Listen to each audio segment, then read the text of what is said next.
तो ये सिर्फ चाय, लेकिन कमाल देखें इसका।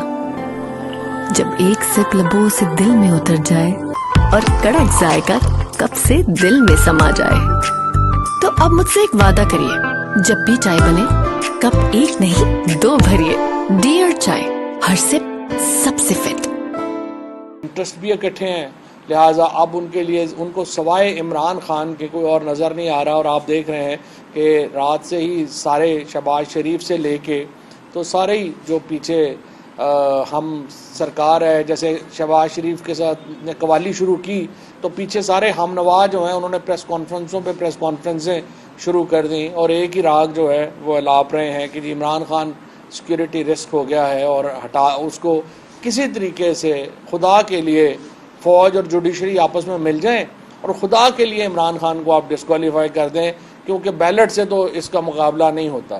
सो ये एक सोच है इस वक्त इन महापुरखों की जिनके ऊपर वो लगे हुए हैं। बहरहाल सारी सोचें पूरी नहीं होती, सारी गुफ्तगू जो है वो इस तरह से नहीं होती और लोग अच्छी तरह इन किरदारों को पहचानते हैं और कुछ को हम याद कराते रहेंगे कि ये कोशिश कि आप इमरान खान को, उनके करीबी साथियों को सियासत के मैदान से हटाकर पाकिस्तान में अपने बच्चों की, फिर बच्चों के बच्चों की आप जो हुकूमत है उसको आप बचा सकेंगे, ये पाकिस्तान के अवाम ने नहीं होने देना। लोगों को इतनी शदीद नफ़रत है इस वक्त इस मौजूदा हुक्मरान टोले से। ये बेचारे जो है, आप देखिए कल क्या हुआ, वो अता जो है तारड़ जो कुछ अर्सा पहले टेरर बने हुए थे, 4 छोटे छोटे बच्चों को उन्होंने मनाल रेस्टोरेंट के ऊपर उन्होंने जो है वो देख के उनको हंसना शुरू किया। उन्होंने पुलिस, इस्लामाबाद पुलिस जो माशाल्लाह वहाँ से उन्होंने सीसीटीवी फुटेज से उन बच्चों की तस्वीरें निकाली, उनको जाके जो है वो जेल में बंद कर दिया। तो कोई शर्म होनी चाहिए। अगर आप बाहर नहीं जा सकते, इससे पहले हसन इकबाल है, इससे पहले बाकी लोग हैं, मैं ख्वाजा आसिफ ने यहाँ पे बैठ के तकरीरें कर रहा है और ये शहबाज शरीफ, मैं आपको चैलेंज करता हूँ कि ये सिक्योरिटी के बगैर अपने हलकों में भी बाहर नहीं निकल सकते। इस वक्त जो इनकी हालात हैं, ये जो सारे इस वक्त चेहरे आपको नज़र आ रहे हैं इस वक्त पीडीएम के, ये पाकिस्तानी जहाँ पे भी है, पाकिस्तान के अंदर तो छोड़ दें, ये लंदन में बाहर नहीं निकल सकते। ये बाकी उसकी वजह है, उसकी वजह इनके करतूत है, जिस किस्म की इनकी एक पाकिस्तान के लोग जो हैं जितने इनसे नफ़रत करते हैं और जिस तरह ये साजिशों के ज़रिए हुकूमत में आए हैं, इनके लिए तो बाहर बैठ के बर्गर खाना मुश्किल हो गया है, खाना खाना मुश्किल हो गया है। और ये अनफॉर्चुनेट है। कोई भी सियासतदान इस तरह के माहौल को और फिर ऊपर से गलती ये कर रहे हैं कि बजाय इसके कि टेम्परेचर्स को नीचे लाने की कोशिश करें, ये टेम्परेचर्स को बढ़ा रहे हैं नोइंगली कि पाकिस्तान 18 करोड़, जो हमारा इस वक्त 22 करोड़ जो लोग हैं और उनमें जो करोड़ों लोग इस वक्त जो यंगस्टर्स हैं, 64% आबादी तो 30 साल से कम की आबादी है, 25 साल से कम की आबादी है। ये आबादी आपसे सख्त नाराज़ है और आप लोग जिस तरीके से जा रहे हैं, ये तो इमरान खान की वजह से पाकिस्तान अगर अभी श्रीलंका नहीं बना है तो सिर्फ इमरान खान की वजह से नहीं बना, तहरीक इंसाफ की वजह से नहीं बना, क्योंकि हमने लोगों के जज्बात के आगे बंद बांधा हुआ है। हमने लोगों को रोका हुआ है कि हमने पाकिस्तान को एक मुनज़्ज़म तरीके से तब्दीली लेके आनी है। एक गैर मुनज़्ज़म तरीके से फसाद के ज़रिए तब्दीली पाकिस्तान के मुफाद में नहीं होगी और अदरवाइज़ लोगों की आंखों में खून उतरा हुआ है। और इसको आप इस तरह से ना लाइटली ना लें कि आज जिस तरह ख्वाजा आसिफ ने बयान दिया कि जी इसके ऊपर इमरान खान के ऊपर बड़ी लंबी लिटिगेशन आएगी और हम ये कर देंगे वो कर देंगे। आपका बाप भी इमरान खान को डिस्क्वालीफाई नहीं कर सकता। आप इमरान खान को सीन से हटाएं और फिर मुझे आप इस्लामाबाद से निकल के दिखाएं। आप अपनी हैसियत और औकात के मुताबिक बात करें। हम आपका बहुत लिहाज कर रहे हैं, हम इस हुकूमत का लिहाज कर रहे हैं और इसलिए लिहाज कर रहे हैं कि ये पाकिस्तान को हम एक मुनज़्ज़म तब्दीली की तरफ लेके जाना चाहते हैं, एक गैर मुनज़्ज़म तब्दीली की तरफ नहीं ले जाना चाहते। फ़ौज मिडिल क्लास का सबसे ऑर्गेनाइज्ड ग्रुप है और Tehreek Insaf middle class, lower middle class की सबसे बड़ी सियासी जमात है। सो हमारा एक बहुत नेचुरल, हमारी एक समझिए कि एक कोऑर्डिनेशन, एक हमारी जो सोच का, एक सोचने का अंदाज़ है, वो तहरीक इंसाफ का और फ़ौज का वो मिलता है, क्योंकि हम भी लोअर मिडिल क्लास की और मिडिल क्लास की रिप्रेजेंटेशन करते हैं और फ़ौज मिडिल क्लास का सबसे बड़ा ऑर्गेनाइज्ड जो है वो ग्रुप है। अब सवाल बुनियादी तौर के ऊपर इमरान खान क्या कर रहे हैं? इमरान खान ये कह रहे हैं कि क्या ये सेट ऑफ पॉलिटिशियंस जो इस वक्त पाकिस्तान में बरसर इक़्तिदार है, जिसका इलेक्शन जो है वो कानूनी नहीं है, जिसकी जो अपनी सियासी लेजिटिमेसी है वो कानूनी नहीं है, और ये अब भी, इससे पहले भी आप देख लें कि नवाज शरीफ ने क्या सलूक किया लोगों के साथ। जनरल आसिफ नवाज साहब के साथ नवाज शरीफ ने क्या सलूक किया। उनकी तो फैमिली ने बाकायदा ये इल्ज़ाम लगाया कि जनरल आसिफ नवाज को जो दिल का दौरा पड़ा था उसको नवाज शरीफ ने जहर दिल दिया था और फिर आर्सेनिक का हुआ और फिर चीज़ें हुई। जनरल जहांगीर करामत साहब जैसे जो शरीफुल नफ्स जनरल थे, उनके साथ क्या किया गया। उसके बाद जनरल परवेज़ मुशर्रफ के बारे में तो अभी आप 6 महीने पहले कह रहे थे कि उनकी लाश को यहाँ पे डी चौक में घसीटा जाए। आप तो नारे लगा रहे थे कि ये करना चाहिए पाकिस्तान के आर्मी चीफ के साथ। और फिर जनरल बाजवा साहब को जब आपने अपॉइंट किया था तो आपका ख्याल था कि जनरल बाजवा तो बिल्कुल जनाब हमारा एजेंडा लेके चलेंगे और ऐसे करेंगे। लेकिन ये जो सारे जर्नैल हैं ये पाकिस्तान की मिट्टी के साथ जुड़े हुए हैं, ये आपके एजेंडे को पूरा नहीं कर सकते, ये आपको इस तरह से फेवरेटिज्म में नहीं पढ़ सकते। लिहाजा जो भी इस वक्त जर्नैल आते हैं वो पाकिस्तान की, ये तमाम सारे जो जर्नैल हैं इन्होंने तो खुद बंदूक उठा के लड़ाइयाँ की हुई हैं। अब ये जनरल बन गए हैं, लेकिन जब ये लड़ रहे थे तो क्या पता था कि गोली आके सीने पे लग जाती और वो भी उन शहीदों में होते जो आज हम में नहीं है। लेकिन ये तमाम लोग जो हैं जो इस वक्त आए हैं ये निथरे हुए लोग हैं और ऊपर अपने सिस्टम में आए हैं। तो क्या हमें ये चाहिए, क्या पाकिस्तान का ये मुफाद होगा कि ये सियासी टोला पाकिस्तान की फ़ौज को इस तरह से कंट्रोवर्शियल कर दे? क्या ये पाकिस्तान का मुफाद होगा कि पाकिस्तान की जो इस वक्त सबसे बड़े लुटेरे हैं, जो पाकिस्तान के लिए असल सिक्योरिटी रिस्क है, वो इस तरह की अपॉइंटमेंट्स करें और इस तरह से वो मामलात को जो है वो आगे लेके चलें? ये इमरान खान का सवाल था। और इसके साथ साथ कोई शुबा ही नहीं है कि हमारी जो फ़ौज की क़यादत है उसकी मुहब्बल वतनी जो है वो किसी तौर के ऊपर उसके ऊपर कोई शक व शुबा नहीं हो सकता। तमाम लोग जो हैं वो पाकिस्तान के साथ जुड़े हुए लोग हैं, पाकिस्तान की मिट्टी से जुड़े हुए लोग हैं।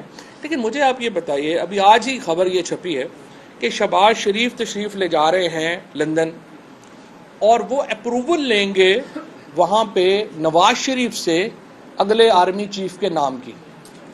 इससे बड़ी तौहीन पाकिस्तान की फ़ौज की क्या होगी कि एक मफरूर शख्स जो पाकिस्तान की अदालतों से भागा हुआ है, जो पाकिस्तान के निज़ाम से भागा हुआ है, वो पाकिस्तान के अगले आर्मी चीफ के नाम की मंजूरी देगा?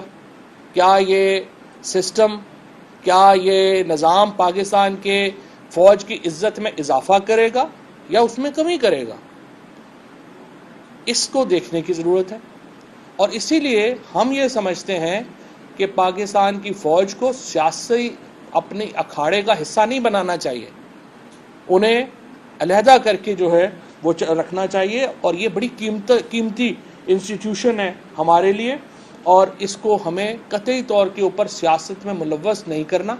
लेकिन हम ये देखते हैं कि आज मैं अभी ख्वाजा आसिफ, मतलब एक इंतहाई, आप देखिए कि बदकिस्मती है कि ख्वाजा आसिफ जैसा आदमी पाकिस्तान का डिफेंस मिनिस्टर है, जो खुद इस कदर बेशर्म आदमी था, उसकी जो वीडियोस हैं वो आपके सामने कई दफ़ा चल चुकी हैं, उनको तो दोबारा चलाने की ज़रूरत ही नहीं है। जो खुद डिफेंस मिनिस्टर और फॉरेन मिनिस्टर था पाकिस्तान का और दुबई की कंपनी से तनख्वाह भी वसूल कर रहा था। अब एक ऐसा डिफेंस मिनिस्टर जिसने समरी मूव करनी है, जिसकी जो है ही कंप्रोमाइज, यानी जिसकी अपनी इखलाकी हैसियत ये है कि पाकिस्तान के डिफेंस मिनिस्टर और फॉरेन मिनिस्टर की हैसियत से वो पाकिस्तान में काम कर रहा था लेकिन दुबई से तनख्वाह ले रहा था, उसने समरी मूव करनी है और कह रहे हैं कि अप्रूवल नवाज शरीफ देंगे जो पाकिस्तान से भागा हुआ मफरूर मुजरम है। तो आप मुझे बताइए, इससे इज्जत में इजाफा होगा या इज्जत में कमी होगी? बाकी सारे मामलात जो हैं ये फ़ौज से मुतल्लिक बात नहीं है, ये पाकिस्तान की इस वक्त की जो पॉलिटिकल हायरार्की है, जो ख़ुद एक मुफाद से जुड़े हुए लोग हैं, हम उनके हाथों में इस तरह की डिसीजन मेकिंग देना समझते हैं कि इससे पाकिस्तान की फ़ौज की कदर व मंजिलत में कमी होगी और इसलिए इसको इनके हाथ में नहीं देना चाहिए। बाकी पाकिस्तान का जो क्राइसिस है, पाकिस्तान का जो बहरान है, वो पॉलिटिकल लेजिटिमेसी का है, पाकिस्तान का जो बहरान है वो सियासी क़यादत की कानूनी हैसियत का है, और वो उस वक़्त तक हल नहीं हो सकता जब तक पाकिस्तान के अवाम एक नए इलेक्शन के तहत अपनी नई हुकूमत मुंतखब नहीं करते। मौजूदा हुकूमत एक मुतनाज़ा हुकूमत है जो मुंतखब नहीं हुई, जिसको लेजिटिमेसी हासिल नहीं है, और ये हुकूमत को जाना होगा। मुल्क में अवाम को यह हक देना होगा कि वो नए इंतखाबात के जरिए अपनी नई लीडरशिप चुने। शुक्रिया। अजीम सदीकी, चैनल 51 से। जी अजीम, तासुर ये दिया जा रहा है कि किसी बैरूनी एजेंडे के तहत पाकिस्तान तहरीक इंसाफ के चेयरमैन इमरान खान फौज को मुतनाज़ बना रहे हैं। रात जिस किस्म का बयान फैसलाबाद में दिया गया, उसके बाद इस वक्त पिंडी और इस्लामाबाद में मुशावरत हो रही है, कोई कार्रवाई भी हो सकती है आपके चेयरमैन के खिलाफ। क्या पार्टी के अंदर फवाद भाई कोई इस किस्म की लीडरशिप ने अपने चेयरमैन को बावर करवाया कि इस किस्म के बयानात से अफवाज पाकिस्तान में तब्दीली हो सकती है? Thank you sir. अजीम भाई, इसको कहते हैं सारी रात हीर रांझा का किस्सा सुनने के बाद कहा कि हीर मर्द थी, औरत था। मैंने आपको पूरा एक्सप्लेन किया है कि इमरान खान का मतमा नज़र क्या था, और इसलिए ना रावलपिंडी का कोई इशू है, ना इस्लामाबाद का कोई इशू है, ना हमारा कोई इशू है। जो मुतनाज़ा लीडरशिप है उसने देखना है कि ये फैसला वो कर सकते हैं कि नहीं कर सकते। ये बता दें कि जो पॉपुलैरिटी ग्राफ है इस वक्त पूरी पब्लिक का इमरान खान के साथ, इसमें कोई डाउट नहीं है, लेकिन अब कल के स्टेटमेंट के बाद जो एक बयानिया बनाने की जबरदस्ती कोशिश की जा रही है, वज़रा की जानब से बार बार प्रेस कॉन्फ्रेंस की जा रही है, आप क्या समझते नहीं है कि इस वक्त एक बाकायदा साजिश की जा रही है इमरान खान के खिलाफ कि इमरान खान और फौज को आमने सामने लाकर खड़ा करें? जिन वज़रा की अपनी हैसियत ये हो कि वो बाहर बैठ के खाना ना खा सके, जिन वज़रा की अपनी औकात ये हो कि वो एक जाके बर्गर खुद अपना नहीं खा सकते और उनको गार्ड साथ रखने पड़ते हैं, पूरी इस्लामाबाद पुलिस को उनको गार्ड करना पड़ता है, वो क्या बयानियाँ बनाएंगे?